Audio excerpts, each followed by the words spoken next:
Mutiara Hikmah Official, menyingkap hikmah di balik sunnah.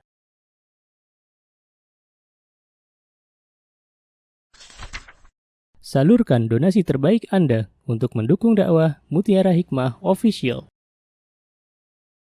Mari siapkan bekal akhirat kita. Jangan lewatkan kesempatan emas ini. Ayo kita berkontribusi dalam program pembangunan Masjid Mutiara Hikmah yang dibina langsung oleh Ustadz Hanan Yasir MA dan Ustazah Imro'atul Azizah.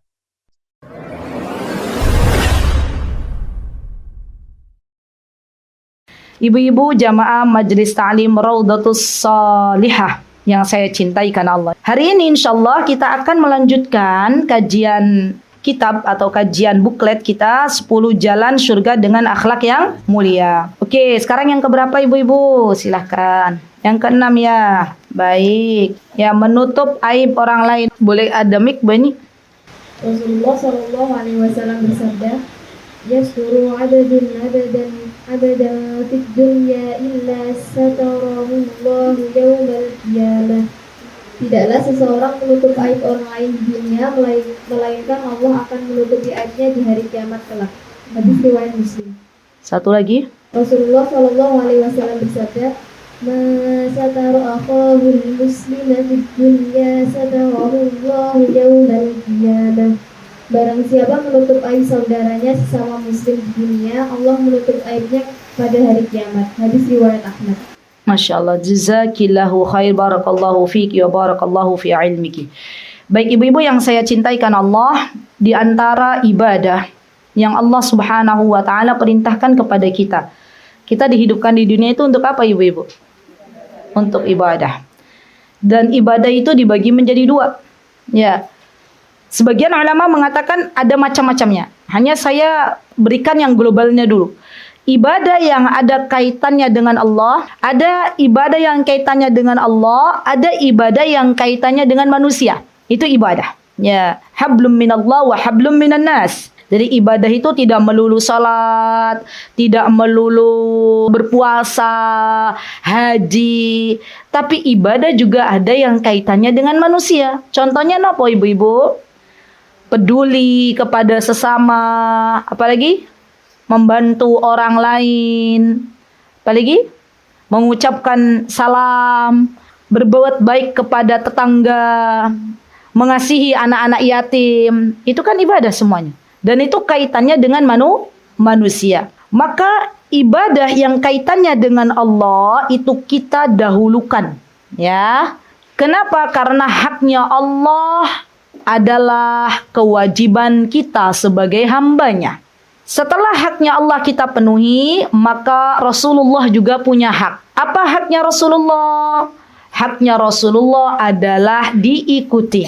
Kalau haknya Allah ditaati, kalau haknya Rasulullah diikuti.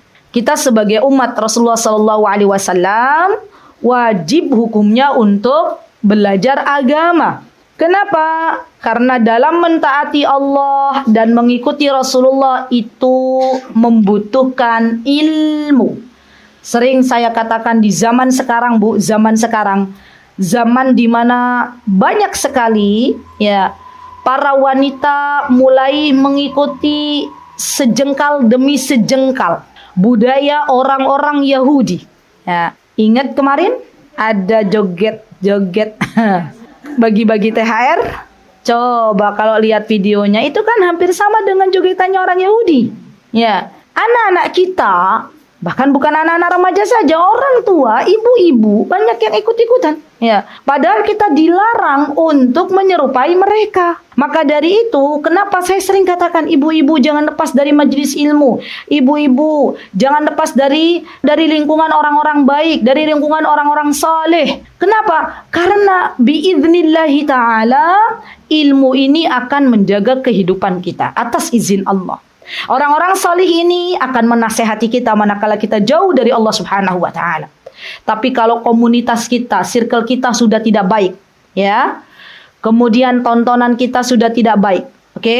Kita jauh dari ilmu, maka kita akan mudah untuk ikutan. Ya, ini pentingnya kita menuntut ilmu. Jadi ilmu itu sejatinya bukan untuk orang lain, tapi untuk diri kita. Ngeri Bu, zaman sekarang itu. Ngeri pakai banget lah ya. Jadi kalau bukan karena pertolongan Allah, banyak orang-orang tergelincir. Ya, tergelincir kemana? Ke dalam maksiat yang sudah jelas-jelas arus yang arusnya tuh cepat banget kan Bu ya. Ibu-ibu memperhatikan nggak sih, banyak sekarang itu yang viral-viral itu orang kalau kita fokus ke media sosial mengikuti yang viral tuh nggak pernah habis. Ada aja, gimana? Tapi ingat orang-orang yang berilmu, orang-orang yang bertakwa itu akan dijaga oleh Allah Subhanahu wa taala. Tahu hanya sekedar tahu, tapi paham bahwa itu tidak boleh diikuti. Ya. Dan berwasiatlah kepada anak-anak. Nasihatilah anak-anak kita. Karena anak-anak kita ini adalah anak-anak muda. Di mana anak-anak muda itu biasanya pertemanannya dengan anak-anak muda. Apalagi mereka lebih lama hidup di sosial media. Ya, maka hati-hati kita berdoa kepada Allah, kawal anak-anak kita dengan doa ibu-ibu.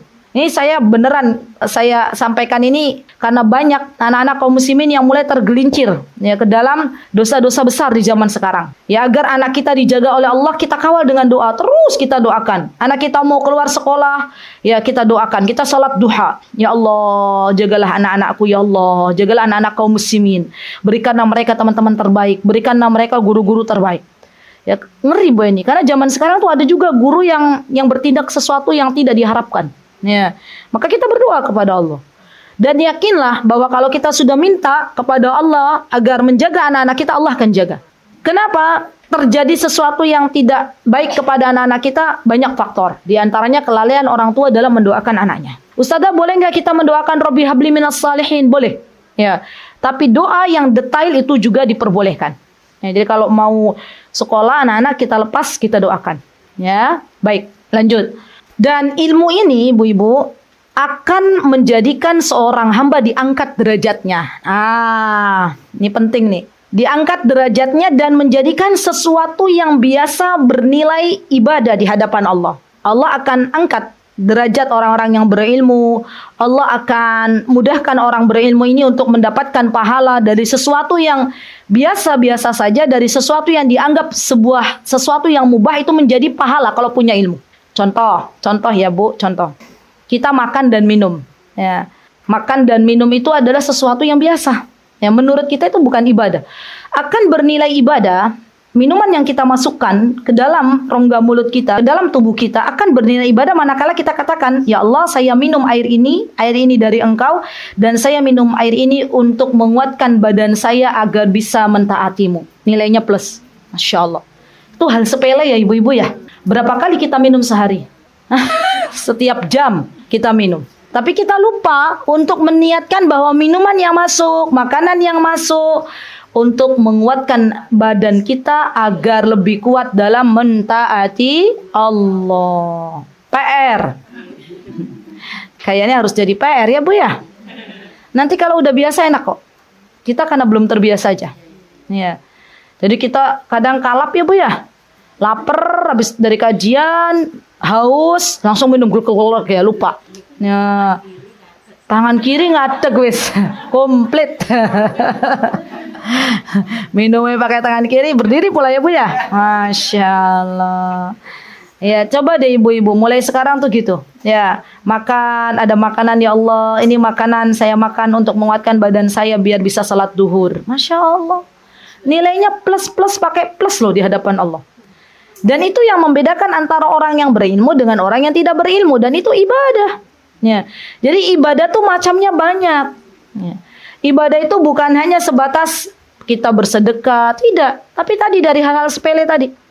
Ya ibu-ibu ya, pakai sandal, menggunakan kaki kanan terlebih dahulu, mendahulukan kaki kanan terlebih dahulu dalam rangka mengikuti Rasulullah, itu dapat pahala. Ya. Tapi kadang kita nggak ngeh. Asal pakai aja. Ya. Itu yang kadang PR untuk kita. Kita sering mendengar hadisnya, tapi kita lupa untuk mengamalkannya. Ya, mulai yuk sedikit demi sedikit yuk. Bismillah bisa Bu. Ya, sedikit demi sedikit kita amalkan ilmu yang Allah berikan, dan Allah akan berikan keberkahan di dalam ilmu itu. Ya, baik. Tadi yang pertama adalah ibadah yang berkaitan dengan Allah, gitu kan ya? Ibadah yang berkaitan dengan Allah nanti dibagi lagi. Ibadah yang berkaitan dengan lisan, sesuatu yang terlihat, anggota badan yang terlihat dengan lisan, dengan tangan, ya, dan sesuatu yang tidak terlihat, itu dengan hati, ibadah kepada Allah. Sesuatu yang terlihat, misalnya salat, itu kan terlihat tuh, anggota badan ikut bergerak. Ibadah yang tidak terlihat, hati, contohnya bertawakal, meyakini bahwa Allah zat yang maha mendengar doa, nah itu ibadah. Dan Masya Allah ya ibu-ibu, ketika ibu-ibu banyak berzikir nih, lisannya berzikir, lagi mukurota, lagi nunggu jemputan kurota, ya misalnya itu beliau biasanya sering nunggu tuh jemputan. Ya, ngajak ibu-ibu yang lagi pada nunggu, ayo berzikir, zikir sore, baca subhanallah bihamdi subhanallahil azim.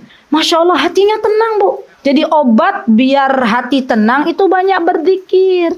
Ya, masalahnya kita banyaknya mikir, apa-apa dipikir.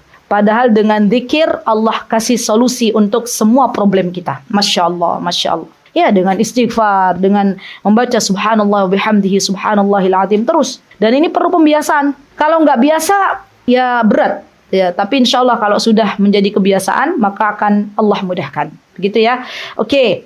Kemudian ibadah, tadi bagi dua ya. Yang berkaitan dengan Allah, ada yang terlihat, ada yang tidak terlihat. Baik, ibadah juga dibagi kata para ulama ya. Ada ibadah yang kepada Allah itu yang ada kaitannya dengan harta, mal. Misalnya apa?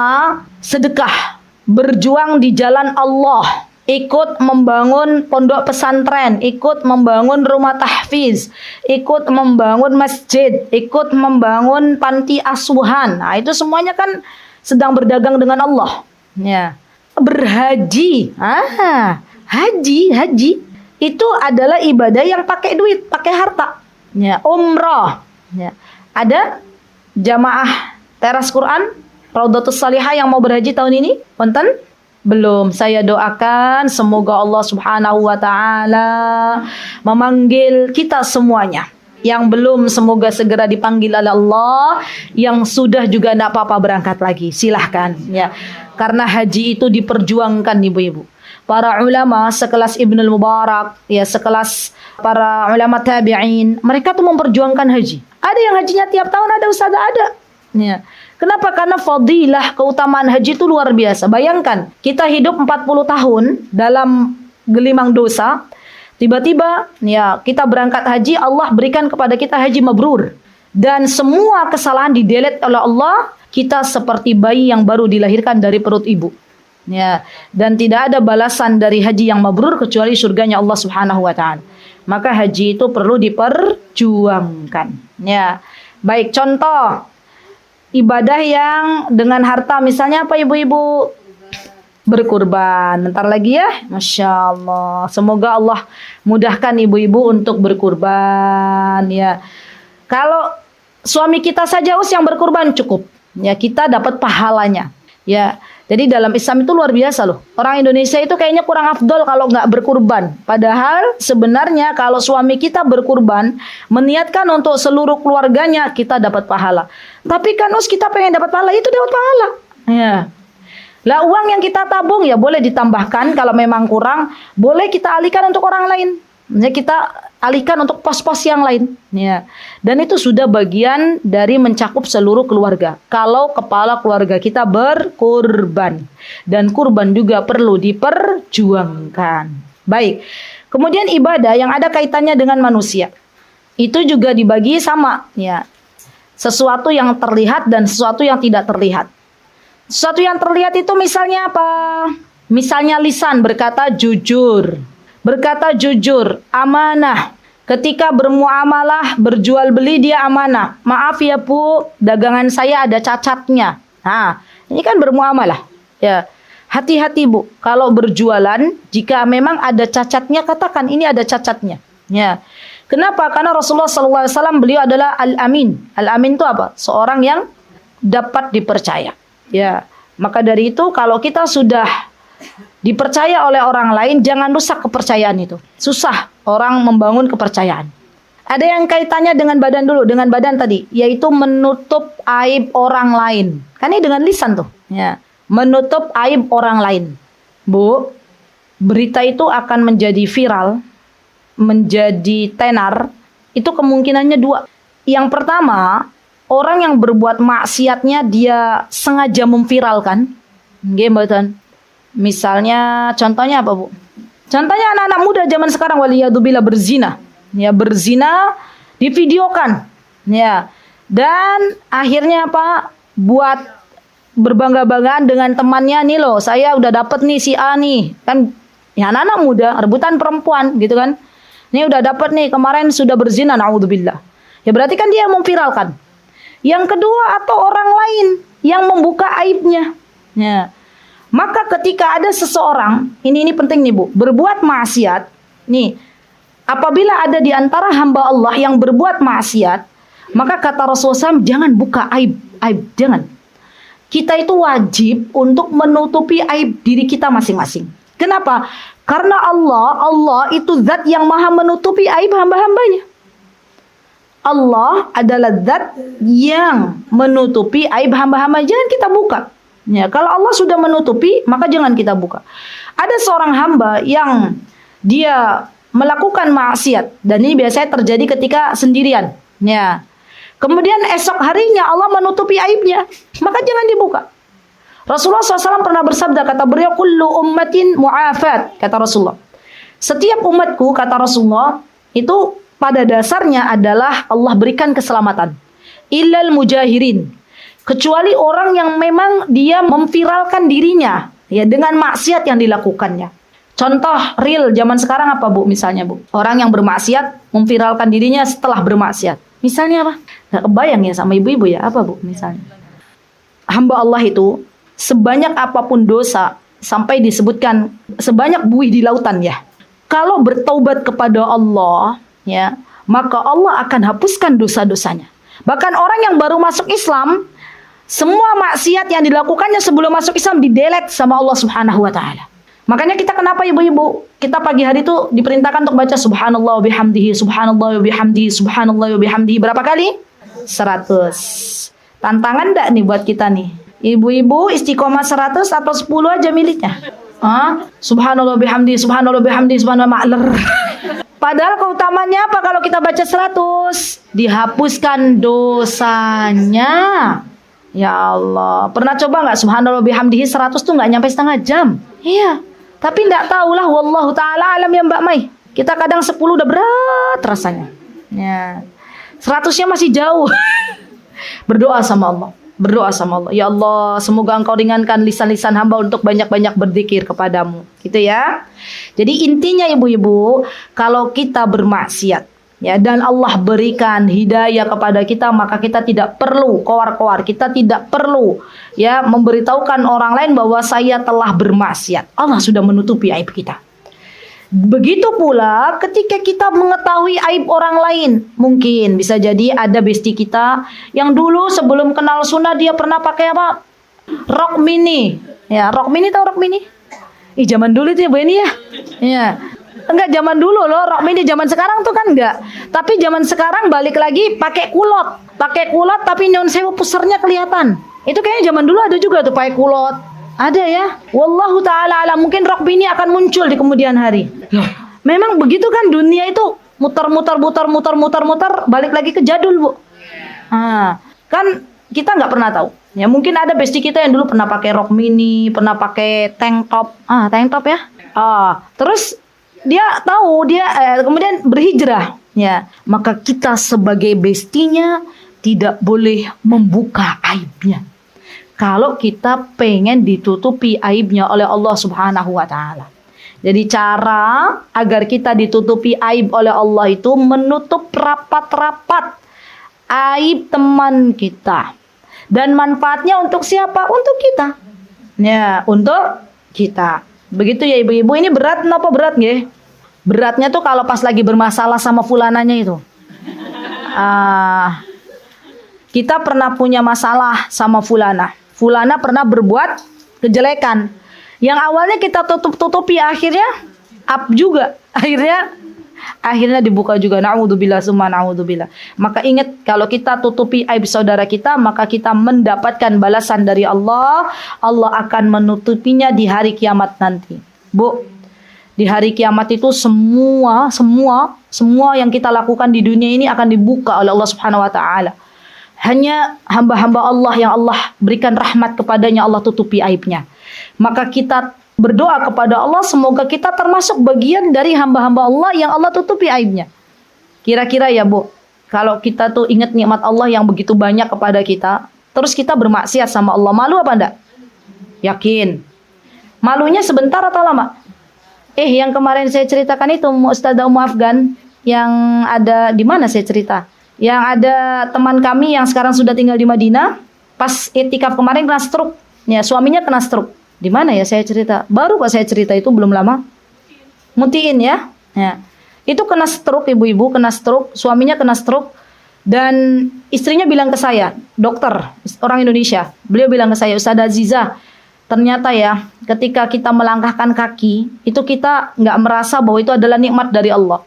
Suami saya kena stroke, kakinya sebelah nggak bisa jalan, kalau jalan diseret-seret, kata suaminya, itu seperti mengangkat beban 5 kilo.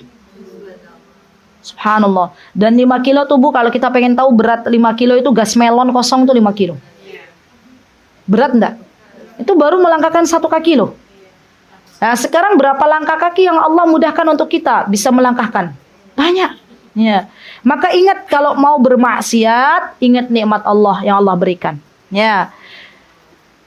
Ingat apa yang Allah berikan kepada kita itu tidak sebanding dengan apa yang sudah kita kerjakan dari berbagai kewajiban. Ya. Lebih banyak maksiatnya daripada ibadahnya. Itu yang pertama. Ya. Jadi kalau kita pengen ditutupi aibnya oleh Allah, maka tutupi aib saudara kita. Yang kedua, cara agar Allah menutupi aib kita, ibu-ibu. Ya. Di samping kita menutupi aib saudara kita di dunia, maka diantaranya banyak-banyak beristighfar. Kenapa kok kita harus banyak-banyak istighfar? Karena istighfar itu astaghfirullah wa atubu ilaik. Itu berasal dari kata maghfirah. Maghfirah, kata para ulama, itu berasal diambil dari kata mighfar.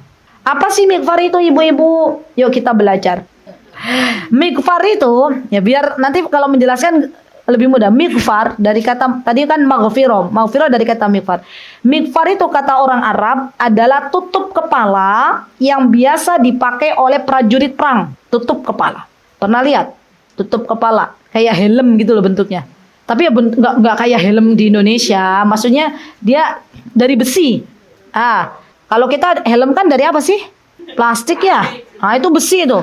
Nah biasanya mighfar ini, tutup kepala yang terbuat dari besi ini, fungsinya bukan hanya menutupi dari sengatan matahari atau dari hujan deras, ya, bukan hanya menutupi dari terik matahari atau dari hujan, bukan. Tetapi lebih dari itu fungsinya adalah untuk menjaga agar tidak terkena panah zaman dulu. Ya, jadi fungsinya lebih dalam. Ya. Dan tidak semua tutup kepala itu disebut mighfar. Ya. Misal, contoh dalam bahasa Arab, songkok yang biasa dipakai oleh bapak-bapak orang Indonesia, yang hitam itu, yang dipakai Pak Presiden, itu peci. Kalau saya peci bulat. Songkok ya. Ya gitulah, peci atau songkok sama aja. Yang pasti ibu-ibu tahu itu bentuknya. Itu dalam bahasa Arab itu bukan mighfar, tapi qalan suwatun. Kalau yang anaknya di SD belajar bahasa Arab masih ada tuh qalan suwatun songkok. Lah, kemudian imamah. Tahu imamah? Penutup kepala yang biasa dipakai oleh orang-orang Timur Tengah, pakai gamis plus imamah. Ya, orang Indonesia tuh unik lagi. Ya. Pakai kaos umroh itu, ya. Pakai sarung, ya khas banget. Atasnya pakai imamah. Iya. Itu mantep lah ya. Ya. Itu namanya imamah. Tapi bukan mighfar. Kenapa? Karena fungsinya beda. Imamah, ya kayak tadi, atau penutup kepala, songkok, ya, blangkon, apalagi. Penutup kepala atau apalagi? Kopiah, ya, caping. Itu kan fungsinya hanya menutup dari sengatan matahari, tapi tidak menahan dari panah. Jadi lebih kuat mana, mighfar atau yang lainnya? Mighfar. Maka kata para ulama, karena istighfar ini diambil dari kata mighfar, artinya barang siapa yang banyak beristighfar, Allah akan tahan dirinya dari berbuat maksiat. Masya Allah. Dan apa kaitannya dengan menjaga aib? Di samping itu, orang yang banyak beristighfar, Allah jaga dari berbuat maksiat dan Allah tutup aibnya rapat-rapat. Masya Allah, Masya Allah. Allah tutup aibnya rapat-rapat. Jadi kita itu banyak melakukan dosa, Bu. Ya, kalau bukan aib yang Allah tutup dari aib-aib kita, kita banyak sekali ya dosa yang kita lakukan. Bahkan kata para ulama, kita itu kalau dosa itu ada baunya, ada aromanya, ya, maka tidak ada satu kawan pun yang mau duduk di samping kita. Kenapa? Karena aroma yang busuk dari dosa yang kita lakukan. Ibu-ibu, yang namanya dosa itu kan dibagi dua. Ada dosa besar, ada dosa kecil. Jangan kita sepelekan dosa kecil. Kenapa? Karena kalau kita biasakan dosa kecil tanpa bertaubat, lama-lama jadi besar. Ya. Dan orang yang melakukan dosa besar, ketika sebelum meninggal dunia dia bertaubat kepada Allah, maka Allah akan ampuni dosanya. Dan ingat bahwa dosa besar ini tidak akan dihapus oleh Allah Subhanahu wa taala kecuali bertaubat.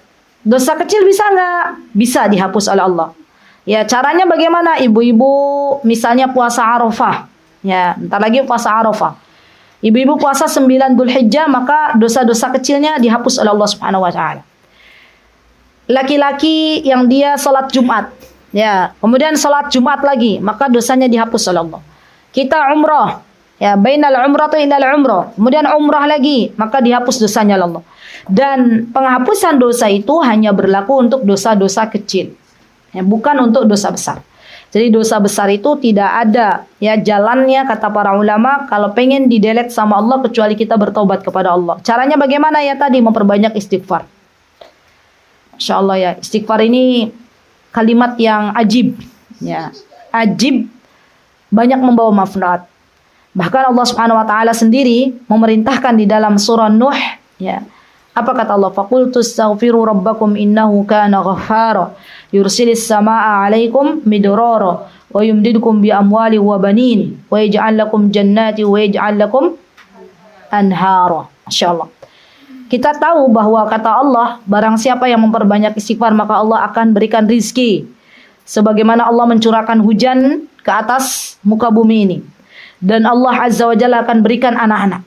Jadi solusi dari problem yang kita lakukan di dunia ini, ya, problem yang kita hadapi di dunia ini adalah dengan memperbanyak istighfar. Ya.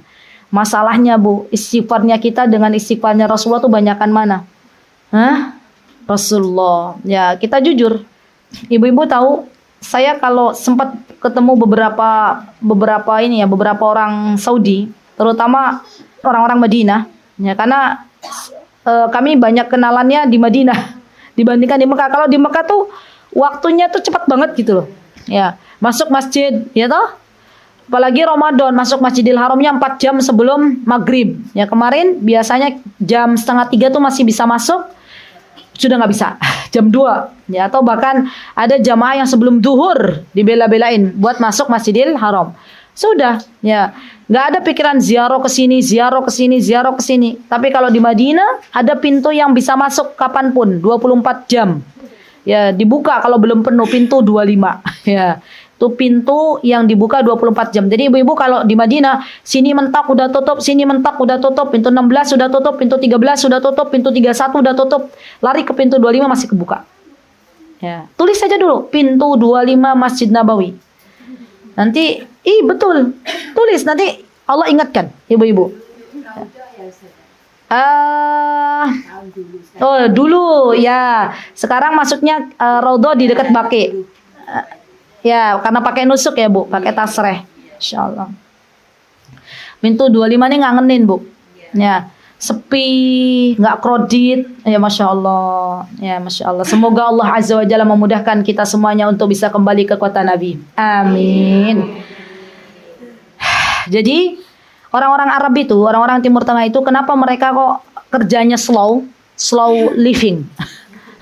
Kok bisa ada slow living? Betul, slow living, benar-benar slow.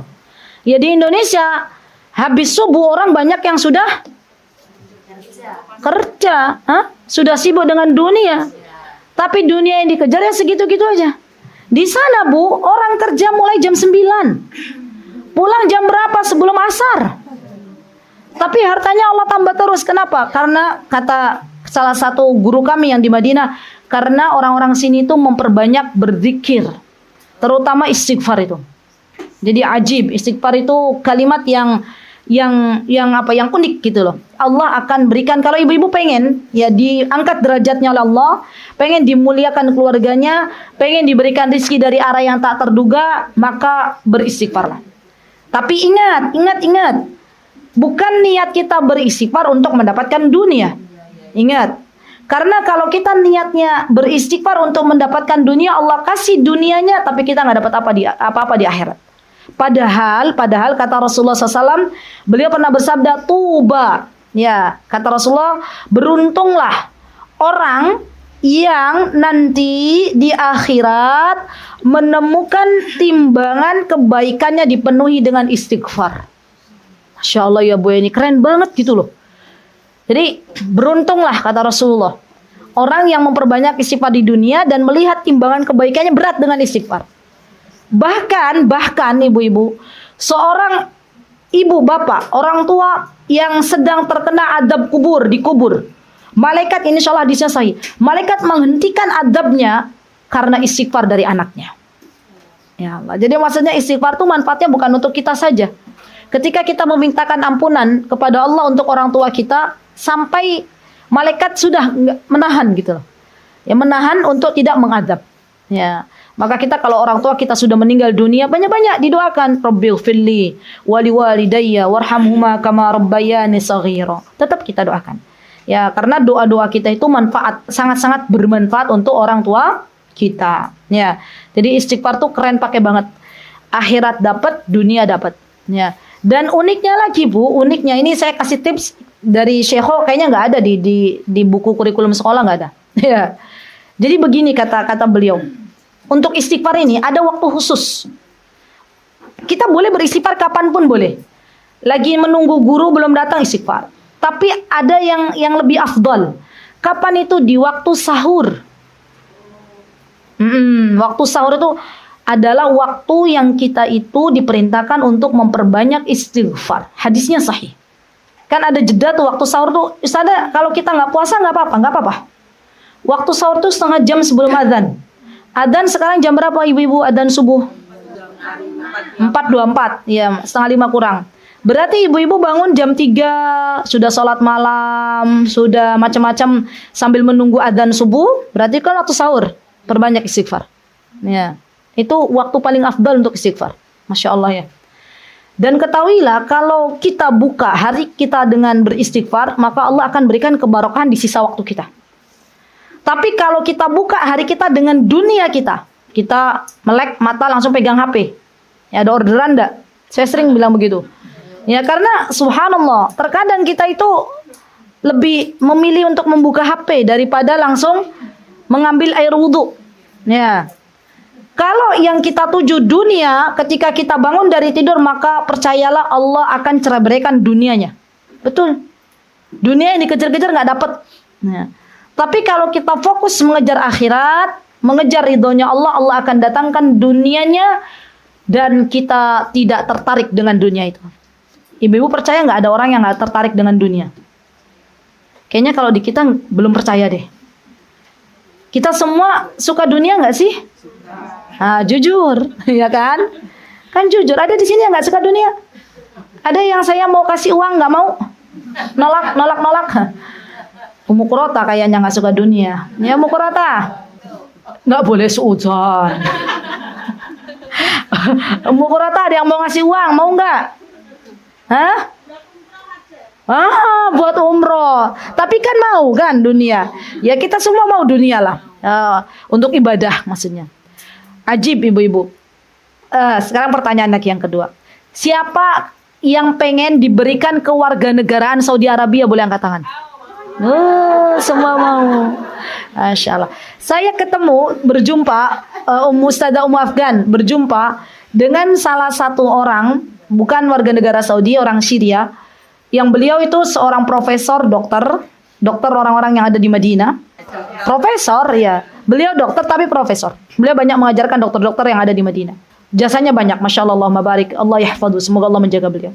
Beliau cerita ke Ustaz Hanan, saya itu pernah diminta oleh kerajaan untuk berpindah ke warga negaraan. Ya, dikasih. Kira-kira ditolak atau diterima? Nggak mau beliau. Nggak mau. Aneh kan, Bu? Itulah orang kalau sudah dikasih dunia sama Allah dan orangnya itu bertakwa kepada Allah, lambat laun dia akan paham bahwa dunia itu tidak selalu kita butuhkan, gitu kan. Ibu-ibu semakin tua, semakin usia kita bertambah. Coba deh, yuk. Ibu-ibu hari ini punya rumah tingkat 2, ya. Tapi kalau sudah semakin sepuh, ya, itu paling kita tinggal hanya di kamar. Atas nggak pernah digunakan. Lututnya udah nggak sanggup lagi naik tangga. Iya nggak sih ibu-ibu? Kan semakin kesini tuh udah semakin, ya. Ada makanan banyak. Orang sepuh, apa semua bisa dimakan? Enggak juga. Sedikit, diambil sedikit, cukup, sudah. Iya enggak? Nggih mboten, Bu. Yang sudah sepuh. Iya. Orang tua tuh cuma pengen kamar, sebelahnya kamar mandi. Sudah. Itu kan ujung-ujungnya kan. Dunia yang dipengenin dari muda udah Allah berikan, akhirnya sudah kita tinggalkan. Ya begitu yang beliau rasakan. Jadi maksud beliau, untuk apa saya menerima kewarganegaraan itu? Saya belum butuh, kata beliau. Maksudnya saya belum butuh tuh, ya sudah nggak apa-apa, saya warga negara Syria, tapi kan saya bisa tinggal di Madinah, gitu ya. Terus bercanda-bercanda gitu ya sama Ustaz Danan. Jadi warga negaranya bisa dialihkan nggak nih Prof? Gitu. Ya nggak bisa katanya gitu ya. Jadi di Saudi itu sekarang ada ini Bu, ada namanya Iqamatul Mumayyizah. Iqamatul Mumayyizah itu residen premium. Berdoa tuh sama Allah. Residen premium itu akan diberikan oleh pemerintah Saudi Arabia kalau orang ini, ya WNA ini, warga negara asing ini memberikan kontribusi kepada negara mereka. Jadi nanti nggak bayar, sudah itu iqamah. Ya, bukan jinsiyah, tapi iqamah premium. Kalau dulu jinsiyah, ya jinsiyah itu warga negara. Ya, Masya Allah. Jadi ada orang sudah nggak menerima dunia. Masya Allah, sudah. Ya, baik yang ketiga, ibu-ibu. Yang ketiga adalah kalau kita pengen ditutupi aibnya oleh Allah, tadi pertama apa? Menutupi aib orang lain. Yang kedua apa? Yang ketiga, tidak memviralkan dosa kita di hadapan orang banyak. Itu ditutupi sama Allah. Terakhir, tidak menjelaskan dosa-dosa kita di hadapan orang banyak. Sampai begini ibu-ibu. Ini ada kasus ya, kasus. Pernah ada yang bertanya. Saya sudah tanyakan ke Ustadz Hanan, jawabannya sama. Ada kasus seorang gadis pernah berzina. Seorang gadis pernah berzina di masa mudanya. Tapi alhamdulillah nggak sampai hamil. Ya, pernah terperosok ke dalam zina. Kemudian dia bertaubat kepada Allah. Ya Allah, merinding. Bener loh Al-Quran itu dalam surat An-Nur. Kalau orang berzina, kemudian bertaubat kepada Allah, maka Allah akan ganti dengan yang lebih baik. Ini. Gadis ini dilamar oleh seorang ustadz. Maka beliau bertanya, apakah saya perlu menjelaskan bahwa saya pernah berzina? Maka jawabannya tidak perlu. Kalau memang sudah bertaubat dengan taubatan nasuha. Walaupun suami beliau seorang ustadz. Karena beliau nggak hamil juga. Ya. Jadi selagi nih kita menutupi aib kita. Ya. Dan Allah menutupi aib kita. Tidak perlu kita viralkan. Tidak perlu kita keluar-keluar. Cukup bertaubat dan tidak mengulangi kembali dosa yang pernah kita lakukan. Gitu ya. Nah, jadi zaman sekarang itu nas'alullah as-salama. Banyak orang-orang terperosok ke dalam dunia perzinahan. Maka kita doakan anak-anak kita, Allahumma ghfir li auladi wa banati. Ya Allah, ampunilah dosa anak-anakku. Kalau nggak bisa bahasa Arab, bahasa Indonesia boleh Ustazah? Boleh. Ya Allah, jauhkan anak-anakku dari perbuatan fahisyah, perbuatan perzinahan, perbuatan menyukai gitu lah ya. Ini nanti kalau saya bilang itu nanti dapat alarm dari YouTube. Ya gitulah, paham lah ya. Ya paham lah ya. Menyukai ini sama ini gitu kan ya. Itulah ya. Minta sama Allah dijauhkan dari itu semuanya. Ya. Kemudian kita doakan anak-anak kita, ya Allah, semoga Engkau ridho dengan anak-anakku. Ini penting ini. Kadang orang tua ini berdoanya, ya Allah, anakku mau ujian, berikan nilai yang bagus, mudahkan ujiannya. Gitu kan, Bu? Baguskan karirnya. Apa lagi? Mudahkan jodohnya. Urusannya uplak dunia. Ya. Bahkan kemarin Ustazah Afgan, saya itu ketemu sama ibu-ibu ya. Ibu-ibu nih di Masjidil Haram lagi i'tikaf. Ya. Mungkin itu i'tikaf yang bolak-balik. Tuh belakang saya orang Indonesia gitu, yang diobrolin apa coba? Harga baju. Iya. Kemarin belanja di mana? Berapa real gitu ya? Aku belinya segini real. Beli di mana, Mbak? Tokonya. Nah. Yang sebelahnya nimbrung, toko apa? Nah. Saya doakan aja, ya Allah, semoga Allah berikan hidayah. Eman, Bu. Ibu-ibu besok kalau ke Masjidil Haram atau ke Masjid Nabawi, saya berpesan kepada ibu-ibu, selagi itu bukan waktu yang dilarang untuk sholat, perbanyak sholat. Ya. Kenapa? Karena pahalanya gede, 100.000 kalau di Masjidil Haram. Kalau di Masjid Nabawi berapa? 1.000. Ya eman kalau hanya kita ngobrol-ngobrol putarannya masalah dunia. Nah, jadi sudah bukan lagi mendoakan anak-anak kita, boleh kita doakan, ya Allah, semoga anak-anak kita mendapatkan kesuksesan di dunia dan di akhirat. Semoga Allah memberikan jodoh yang salih, yang berakhlak mulia, yang dekat dengan Allah, yang bisa membawa anak-anak kita ke surga, gitu kan? Ya. Itu lebih menenangkan ya daripada kita hanya sekedar mencari dunia. Baik, ibu-ibu yang saya cintai karena Allah, insya Allah cukup ya untuk kajiannya. Semoga yang sedikit ini membawa manfaat dan semoga kita bisa mengamalkannya. Kalau habis kajian ibu-ibu diuji sama Allah, ya ingat aibnya seseorang ditutupi. Ya, ditutupi dan didoakan. Semoga kita termasuk bagian dari umat Rasulullah SAW yang kelak Allah tutupi aib-aibnya di akhirat nanti. Amin. Allahumma amin. Barakallahu fiikunna jami'an. Aqulu qawli hadza wa astaghfirullah li wa lakum wa akhiru da'wana alhamdulillahi rabbil alamin. Assalamualaikum warahmatullahi wabarakatuh. Mutiara Hikmah Official, menyingkap hikmah di balik sunnah.